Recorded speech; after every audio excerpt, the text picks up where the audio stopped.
안녕하세요, 수사쌤입니다. 자, 오늘부터 선생님과 여러분이 함께 공부할 교재는 여기 지금 화면에 보이는 것처럼 스팀 창의사고력 수학 백제 5학년 6학년 과정 되겠습니다. 자, 앞으로 선생님과 함께 재밌고 즐겁게 수업을 할 수 있도록 해보자. 오늘 우리가 함께 살펴볼 첫 번째 단원은 수와 연산에 관한 그런 단원인데 어떤 내용인지 이렇게 쭉 살펴볼 수 있겠지. 수학에 대한 다양한 이제 실생활에서 우리가 접할 수 있는 여러 가지 주제나 아니면은 어떤 사건이나 어떤 원리들, 어떤 이론들 그런 것들에서 수학적인 내용을 찾아보고 수학적인 것과 수학과 어떻게 연관이 있는지, 그 다음에 그런 사례들이, 그런 상황이, 그런 이론이 수학과 어떤 연관이 있는지 이런 것들을 한번 살펴보는 그런 강의가 될 거다. 첫 번째 내용은 원격 진료 그게 뭐야? 라고 하는 이런 내용이야. 원격 진료다 라고 하는 것은 무엇이냐면 여기 내용이 쭉 나오지. 어떤 내용이냐면 자 한번 살펴보자. 원격 진료는 화상 시스템 등 정보 기술 기기, IT 기기를 이용해서 의사가 환자와 멀리 떨어져 있는 상태에서 환자의 질병을 관리하고 진단하고 처방을 내리는 것을 원격 진료라고 한다. 원격 진료는 환자가 시간과 장소에 크게 구애받지 않고 의료 서비스를 받을 수 있는 장점이 있다. 병원에 가지 않고서도 의사의 진료를 받을 수 있다라고 하는 그런 장점이 있어. 하지만 환자의 상태를 의사가 직접 확인할 수 없고 직접 눈으로 보는 거랑 화면을 통해서 보는 거랑 그런 차이가 있을 수 있겠지. 그 다음에 환자가 쉽게 처방전을 받아서 약을 살 수도 있다는 단점이 있어. 그러니까 진짜 아프지 않은데 아픈 척해서 어떤 약을 처방받아서 살 수 있단 말이야. 선생님, 약은 약국에서도 살 수 있잖아요, 이렇게 생각할 수도 있는데 약국에서 우리가 그냥 살 수 있는 약과 의사의 처방이, 그러니까 의사가 꼭 이렇게 어떤 병에 그러니까 환자가 어떤 병에 걸렸으니까 어떤 약을 꼭 살 수 있게 해주는, 그러니까 우리가 마음대로 살 수 없는 약이 있거든. 어떤 잘못 사용했을 때 위험이 있는 약이라거나 이렇게 많이 오랫동안 혹은 많이 사용했을 때 위험할 수 있는 약이나 이런 것들은 반드시 의사의 처방이 있어야 돼. 그래서 그런 약들을 우리가 잘못 처방을 받아서 아니면 다른 목적으로 처방을 받아서 사용할 수도 있기 때문에 위험한 상황이 발생할 수도 있다. 여기서 보면 원격 진료가 허용되면 모든 환자가 큰 병원의 유명한 의사한테 진료를 받기를 원해서 동네 의원과 동네 약국이 사라질 수도 있기 때문에 국민의 의료 접근성이 낮아질 수도 있다. 오히려 떨어질 수도 있을 거다라는 우려도 제기가 된다라고 하는 건데, 의료 접근성이 무엇이냐? 우리가 병원에 가서 얼마나 쉽게 진료를 받을 수 있느냐를 정하는, 얼마만큼 쉽게 진료를 받을 수 있느냐, 그 정도를 의료 접근성이다라고 이렇게 이야기를 할 수가 있다.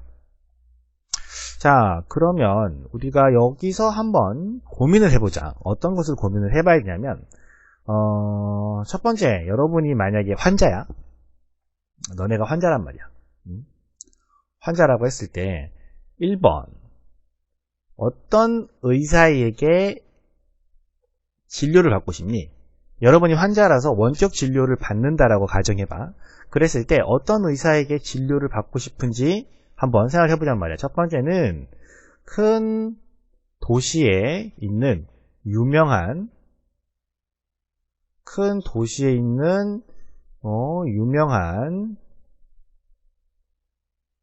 병원의 의사에게 진료를 받고 싶니? 아니면 두 번째, 동네에 있는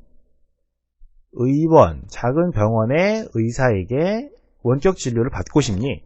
여러분이 원격 진료를 신청하는 환자라고 했을 때 누구에게 진료를 받을 거야? 당연히 도시에 있는 유명한 병원에 있는 유명한 의사에게 진료를 받고 싶어 하겠지. 그렇지 않겠니? 그지? 그러면 왠지 더 진료를 잘 해줄 것 같고 더 나의 병을 잘 알 것 같잖아. 그지? 그래서 유명한 도시에 있는 또 유명한 병원에 있는 의사한테 진료를 받으려고 한단 말이야. 그렇게 되면 많은 사람들이 이 의사에게 진료를 받게 될 테니까 동네 의원에 있는 우리 동네에 있는 의사는 직접 병원을 방문하는 사람만 진료를 할 수가 있게 되겠지. 그럼 어떻게 돼? 누가 더 돈을 많이 벌 거야? 이 의사가 돈을 많이 버니까 동네에 있는 의사는 어떤 생각을 가질 것 같아? 어떻게 될 것 같아? 돈을 못 벌어서 배가 고픈가? 어떻게 될 것 같아? 아, 나도 유명한 병원으로 가서, 도시로 가서, 유명한 병원에 가서 유명한 의사가 돼야겠다. 다들 도시로 가려고 하겠지. 그치? 맞지? 자, 원격 진료를 하는 이유가 무엇이냐면 누구나 쉽게 의사에게 진료를 빠르게 받을 수 있도록 하는 것이 원격 진료의 목적이야. 훨씬 더 쉽게 의사에게 진료를 받을 수 있게 만들고자 하는 것이지. 자, 그래서 우리는 이런 의사에게 쉽게 진료를 받을 수 있을 거다라고 본다면 원격 진료는 의료 접근성을 높이기 위한 방법이 맞을 수 있어. 맞잖아. 그치? 근데 어떤 문제가 생기냐면 자, 응급 상황이 발생했어. 응급 상황이라고 하면 예를 들면은 뭐라고 할까?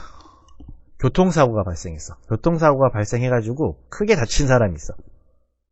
크게 다쳐. 그래서 지금 당장 어떤 조치를 취하지 않으면 목숨이 위험할지도 모르는 그런 환자가 생겼단 말이야. 그런 상황에서 이 환자는 어떻게 해야 돼? 어떻게 해야 돼? 교통사고가 났어요. 응급 환자가 발생했어요. 어떻게 해야 되지? 원격 진료를 연결해서 누구에게 도시에 있는 유명한 의사에게 물어봐요. 어떻게 해야 되나요? 환자가 지금 피를 토하면 머리에 피가 질질 흐르고 의식이 없어요. 숨을 못 쉬는 것 같아요. 어떻게 해야 되나요? 이렇게 물어봐야 돼. 아니면 잽싸게 119 불러가지고 구급차에 싣고 근처에 있는 병원에 가서 응급실에 가가지고 어떤 처방을 바로 해야 돼. 어떻게 해야 돼? 응급 상황에서는 빨리 병원으로 데리고 가가지고 사람을 살려야 될 거 아니야. 맞지? 그런데 원격 진료를 하게 되면 우리 주변에 있는 이런 의사들이 다 떠나갈 수도 있단 말이야. 맞지? 우리 주변에 병원이나 이런 것들이 줄어들 수도 있어. 그러면 이런 응급 상황에서는 우리가 큰 병원까지 가기가 어려울 수 있잖아. 큰 도시에 사는 사람들은 문제가 없지만 시골이나 아니면 조금 외곽에 사는 사람들은 병원에 가는 동안에 어떤 다른 문제가 발생할 수도 있단 말이야. 그치? 그럼 이런 상황에서는 원격 진료가 의료 접근성을 높이는 방법이라고 할 수 있어? 응급 상황이 발생했을 때 병원에 가기가 더 쉬워지니 어려워지니? 그치? 병원에 가기가 더 어려워질 수도 있단 말이야. 왜? 원격 진료를 통해서 우리 주변의 병원들이나 약국들이 사라질 수도 있기 때문에 이런 관점에서 봤을 때 응급 상황이나 재난 상황, 사람이 크게 다쳐서 사고가 났어. 그랬을 때는 어떻게 돼? 병원에 가기가 더 어려워질 수도 있단 말이야. 병원에 쉽게 가려고 시작한 원격 진료가 실제로 큰 사고가 났거나 어떤 교통사고나 재난 상황에서 병원에 가기 더 어려운 그런 상황으로 연결될 수가 있기 때문에 이게 과연 병원에 가기 쉽도록 만드는 것인가 라는 그런 생각을 한번 해보아야 되지 않나. 그래서 선생님이 이런 주제를 가지고 한번 이야기를 하게 되었다. 사실 이런 내용은 어떻게 보면 우리랑도 비슷하지. 그지? 원격 진료. 우리는 지금 컴퓨터라는 기계를 이용해서 선생님과 여러분이 원격으로 만나가지고 수업을 하고 있잖아. 맞지? 사실은 첫 시간에 선생님이랑 강의를 진행해서 녹화를 했지만 선생님 컴퓨터에 문제가 생기는 바람에 강의 찍은 파일이 날아가 버렸어. 그래서 지금 선생님이 지금 혼자서 이렇게 이야기를 하면서 녹화를 진행하고 있는데 어떻게 보면 원격 진료랑 비슷하다고 볼 수가 있지. 선생님과 여러분이 집에서 만나서 이렇게 수업을 듣는단 말이야. 그렇다고 해서 여러분 주변에 있는, 집 가까이에 있는, 동네에 있는 학원들이 없어진다고 하더라도 학원에 당장 안 간다고 해서 크게 목숨을 위험한 상황은 아니잖아. 그렇기 때문에 원격 진료와 똑같은 상황이다라고 볼 수는 없지만 어떻게 보면 원격 진료, 컴퓨터를 통해서 환자와 의사가 만나는 것과 같이 컴퓨터를 통해서 선생님과 학생인 여러분이 만나는 이런 것이 좀 비슷한 상황이기 때문에 또 하나의 재미있는 그런 연결고리로 이야기를 해볼 수가 있겠다. 시골이나 섬 이런 데 살고 있는 사람들이 병원에 가기 어렵기 때문에 이렇게 원격 진료를 활용한다라는 내용을 살펴볼 수가 있었습니다. 자, 문제 한번 살펴보도록 할게. 첫 번째 문제.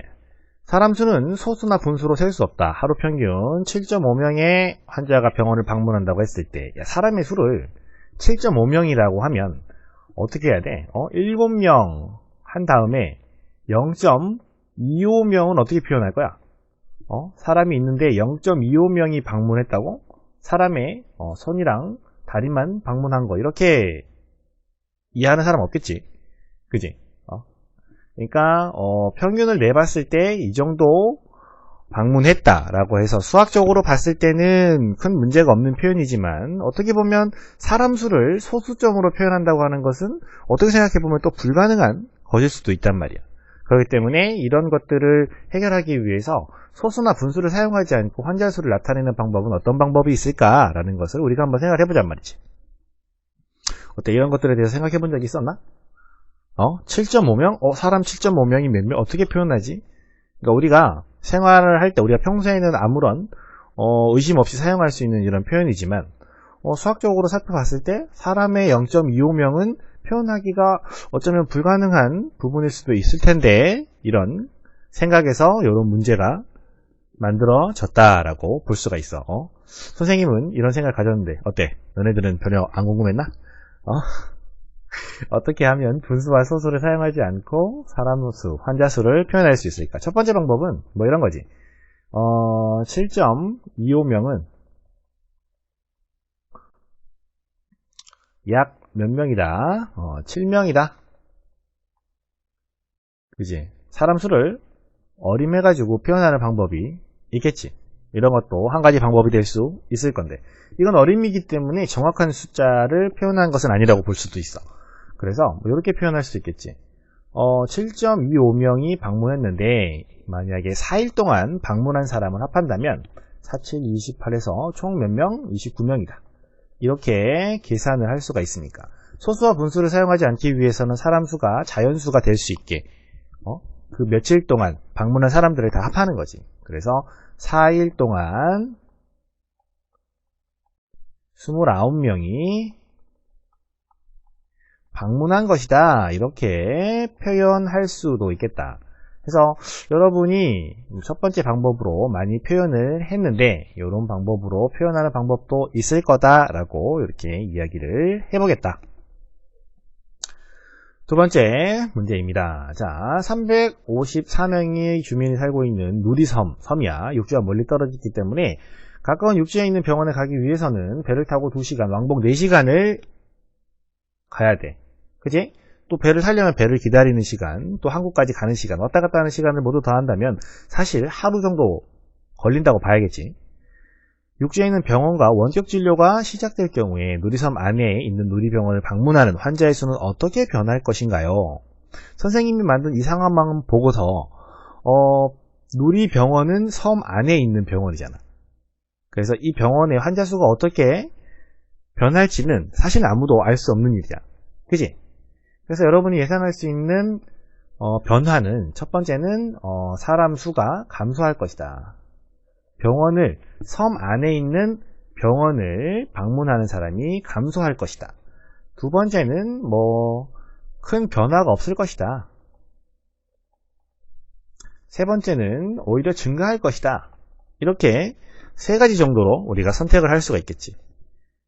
그래서 선생님이 여러분과 수업할 때도 얘기했던 내용이지만 감소한다라고 선택한 사람은 10점, 변화 없을 거다라고 한 사람은 5점, 증가할 거다라고 예상한 사람은 0점. 이렇게 어떤 선택을 할 때마다 어떤 선택을 하느냐에 따라서 점수가 달라지는 그런 문제인가? 선생님이 낸 이 문제가 어떤 선택을 하는지에 따라서 이렇게 점수가 달라지는 문제야? 그런 게 아니지. 그런 문제가 아니야. 여기서 중요한 것은 아무도 몰라. 어떻게 변할지 알 수 없기 때문에 여러분은 어떤 선택을 해도 괜찮아. 대신 그 이유나 근거가 타당해야 돼. 그러면 어떤 선택을 했던지 간에 그 이유가 적절하다면 누구나 그 이유를 보고 그 근거를 보고 그럴 수 있겠는데? 라는 생각을 할 수 있는 그런 적절한 이유라면 모두 다 답이 될 수가 있다. 그지? 보통 수학이라고 하면 우리가 계산을 해서 정확한 답을 찾아내는 이런 문제를 푸는 것에 여러분이 익숙해 있겠지만 선생님과 하는 요 수학 수업은 여러분의 다양한 생각들과 그 생각을 가지는 어떤 이유들 이런 것들을 정리할 수 있는 그런 내용들도 굉장히 많이 나와. 앞으로도 이런 문제를 아주 많이 풀게 될 거야. 알겠어? 자, 만약에 감소한다라고 생각을 해보자. 함자수가 감소했다. 왜 그렇지? 이거는 뭐 원격 진료가 되어서 원격 진료로 육지 병원의 의사에게 진료를 받는 주민이 늘어났기 때문입니다. 늘어났기 때문이다. 그래서 병원에 있는 섬 안에 있는 병원을 누리병원을 방문하는 환자가 감소했을 것이다. 이게 이제 쉽게 해볼 수 있는 생각이지.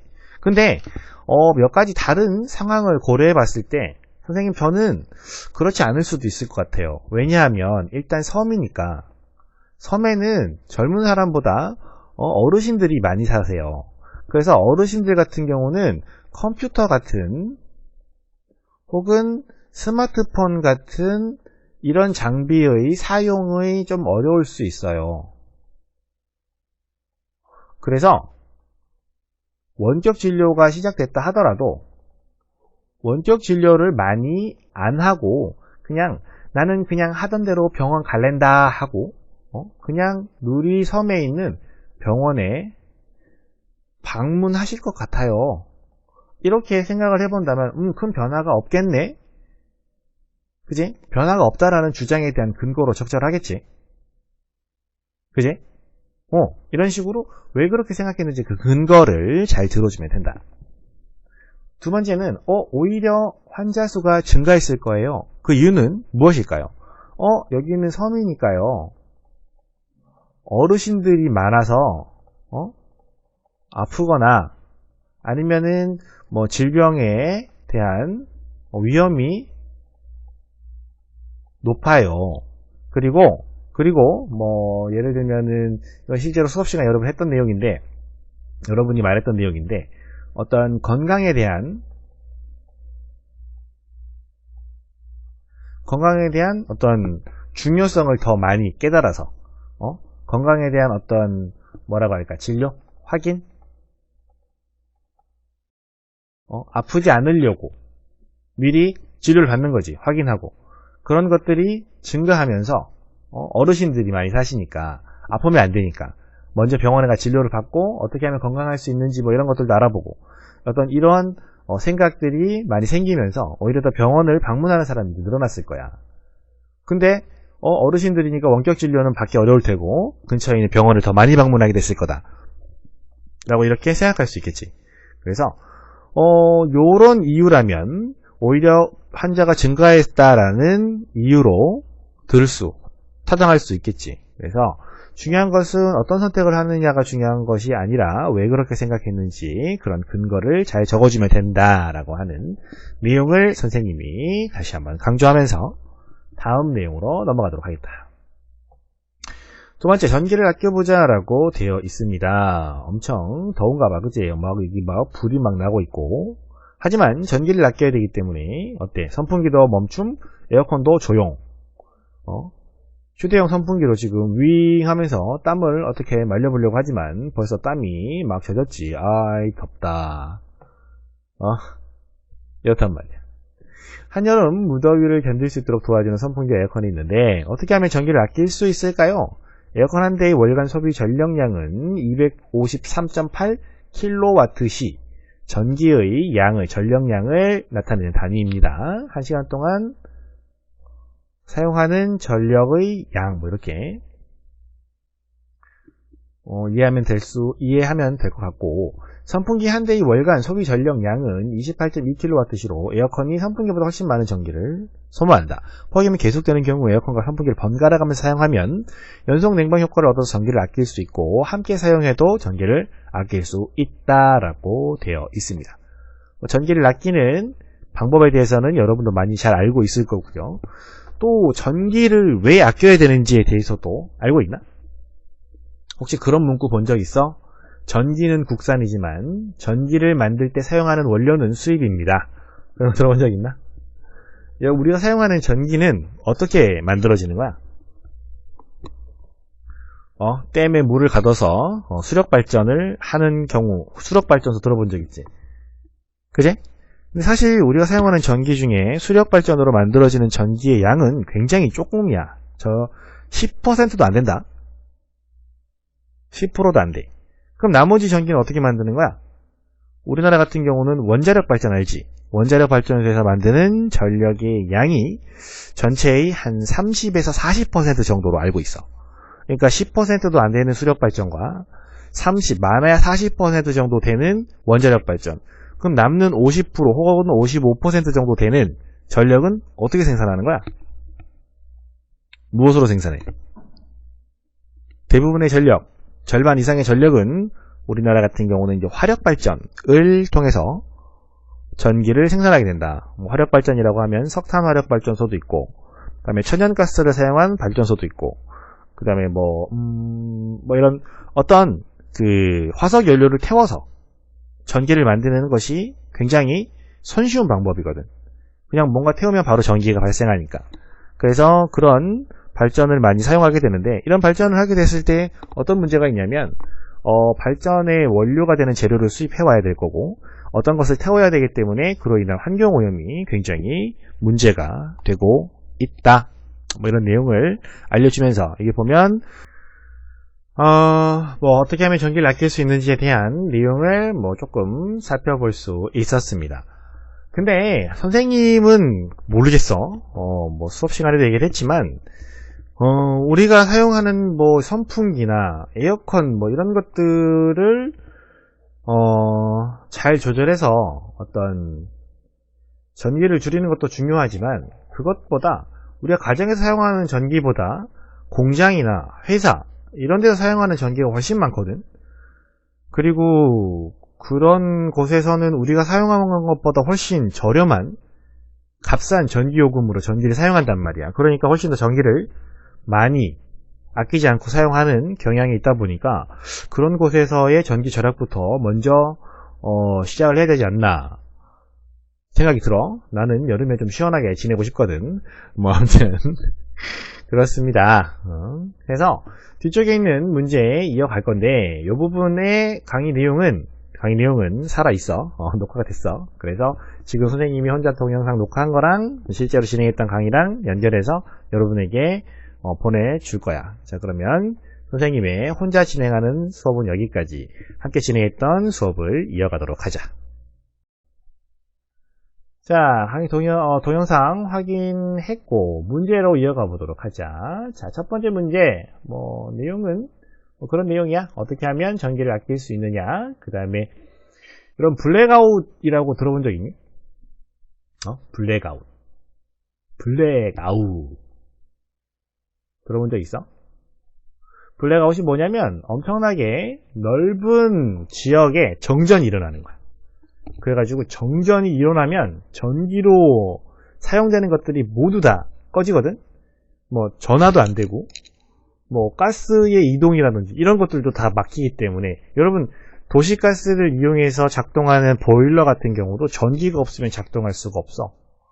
그래서 아무것도 할 수 없는 암흑 세상이 되는 그런 것들을 이제 블랙아웃 현상이라고 하는데, 블랙아웃 현상 같은 경우는 넓은 지역에 정전이 일어나는 건데, 왜 그런 정전이 일어나냐면 우리가 공급되는 전기보다 더 많은 전기를 많이 사용했을 때 그런 문제가 발생하기도 한다. 그래서 실제로 그런 어떤 블랙아웃이라고 하는 대규모의 정전 현상이 일어났던 그런 예가 있었어. 미국에서도 있었고 일본에서도 있었던 걸로 알아. 캐나다에서도 있었나? 그런 경우들이 있었다고 알고 있어. 그래서 그런 것들을 뭐 예방하기 위해서 전기를 아껴야 된다라고 이렇게 하지만 선생님 생각은 뭐 조금 다른 부분도 있어. 뭐 우리가 아껴봐야 얼마나 아끼겠어, 그지? 우리는 어차피 쓰는 전기도 많지 않은데 내가 선풍기 좀 튼다고 뭐 그게 큰 문제야? 저기 공장이나 막 이런 데서 쓰는 전기를 좀 아껴야 되지 않겠니? 뭐 그런 선생님의 개인적인 생각을 전달하면서 자, 첫 번째 문제 이어가 보도록 하겠습니다. 마이크 열린 김민준아? 두 명이 김민준이 있단 말이야? 얘기 한번 해볼래? 이거 큰일 났네. 김민준의 정체를 나누어야 되겠어. 말하고 있니? 민준아? 네? 오케이. 지금 너가 읽어라. 에어컨과 선풍기를 번갈아 사용할 때 월간 소비 전용량은 203.04kWh이다. 에어컨과 선풍기를 번갈아 사용할 때 월간 소비 전용량은 에어컨 한 대만 사용했을 때 월간 소비 전용량의 몇 배인지 계산하시오. 자, 여기서는 계산하시오라는 문제입니다. 여러분이 적절한 조건에 맞게, 주어진 조건에 맞게 계산을 해서 답을 찾아야 되는 그런 내용이에요. 자, 몇 배입니까? 자, 에어컨과 선풍기를 번갈아 사용할 때 월간 소비 전력량은 203.04kWh입니다. 에어컨과 선풍기를 번갈아 사용할 때 소비 전력량은 에어컨 한 대만 사용했을 때, 얼마니? 에어컨 한 대 소비 전력량은 253.8. 253.8. 이거는 에어컨만 사용했을 때. 얘는 선풍기랑 에어컨이랑 같이 사용했을 때. 얘가 더 적지. 사용했을 때 원기성 소비 전력량은 한 대만 사용했을 때 전력량의 몇 배인가요? 알아내려면 어떻게 돼야 되는데 203.04 나누기 253.8은 얼마? 이렇게 해서 0.8배입니다. 이렇게 구할 수 있어야 합니다. 이 문제에서 주어진 내용을 가지고 여러분이 이 식을 세울 수 있는지 여기서 선생님이 확인하고자 하는 것은 이 내용이었어. 이걸 갖고 이 식을 세울 수 있느냐. 그지? 자, 봐봐. 에어컨 한 대만 사용했을 때의 월기 소비량의 몇 배인가요? 무엇은? 같이 사용했을 때. 그러면 한 대만 사용했을 때, 에어컨만 사용했을 때의 몇 배가 번갈아 가며 사용할 때, 그러니까 에어컨과 선풍기를 함께 사용할 때의 전력량과 같나요? 뭐 이런 식으로 식 세워볼 수 있잖아. 그지? 그러면 예를 들면 몇 배라고 했으니까 어떻게 해볼까? 3 곱하기 2는 6이다. 이렇게 여러분이 요것과 똑같은 모양의 식을 하나 갖고 온다면 우리가 있는 요 2를 구하기 위해서는 얘로 나누면 되는 거지. 그지? 그래서 에어컨과 선풍기를 함께 사용할 때의 전력량을 에어컨만 사용할 때의 전력량으로 나누면 몇 배인지를 구할 수 있다. 그러니까 요 두 식을 비교해서 이렇게 두 식을 비교해서 이런 식을 만들 수 있느냐. 그냥 이해가 되면 그냥 만들 수 있으면 그냥 만들면 되는데 이 내용을 보고 이 식이 왜 만들어졌는지 모르는 이해가 잘 안 되는 친구가 혹시 있을 수도 있을 것 같아서 선생님이 쉽게 이해하는 방법을 예로 하나 들어준 거야. 알겠지? 자, 이렇게 확인하겠습니다. 자, 두 번째 문제입니다. 전기를 사용하지 않고 더위를 피할 수 있는 방법을 세 가지 한번 써보세요. 전기 사용하지 않아야 돼. 어떤 거 있을까?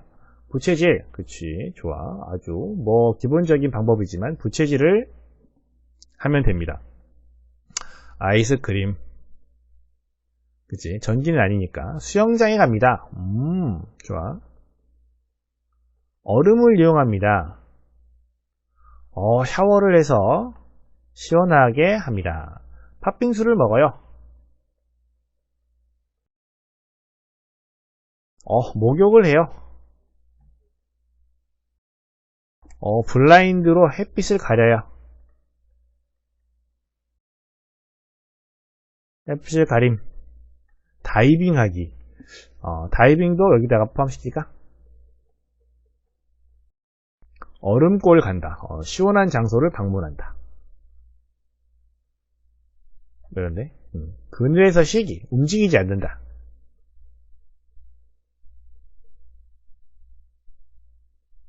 다양한 방법들이 있겠지, 그지? 냉찜질. 그늘에 있기. 냉찜질 뭐랑 비슷한 여기다가 포함시킬까? 여기다가? 뭐 이런 것들. 비슷한 아이디어는 하나로 묶을 거야. 묶을 거고, 다양한 방법들을 찾아보면 좋겠습니다. 뭐 3가지 하라고 했는데, 다양한 아이디어들이 많지. 그치? 남극에 가기. 얼음골 가는 거랑 같은 거야. 잔다. 자는 것도 움직이지 않는다. 여기다 포함시킬 수 있겠지. 움직이지 않는, 자면 가만히 있으니까. 이렇게 확인을 해볼 수가 있겠습니다. 뒤쪽에 있는 더 멀리 가려면 이라고 하는 연비에 관한 내용인데, 오늘 선생님이 여러 번 튕기기도 했고, 그 다음 표 시간이라서 여러분에게 수업에 관한 내용들을 설명해주고 하다 보니까 시간이 좀 많이 지나버렸어. 그래서 3번부터 7번까지 다음 시간에 수업을 진행할 예정입니다. 그러니까 여러분이 열심히 예습을 해서 다음 시간에는 오늘보단 조금 더 많이 수업을 진행할 테니까 이렇게 확인을 하도록 하겠습니다. 알겠죠? 다음 시간에 해올 여러분 예습해올 내용들 확인하시고요. 다음 시간에 만나 또 재밌게 수업을 하도록 하겠습니다. 오늘 여기까지. 다음 주에 보자. 안녕.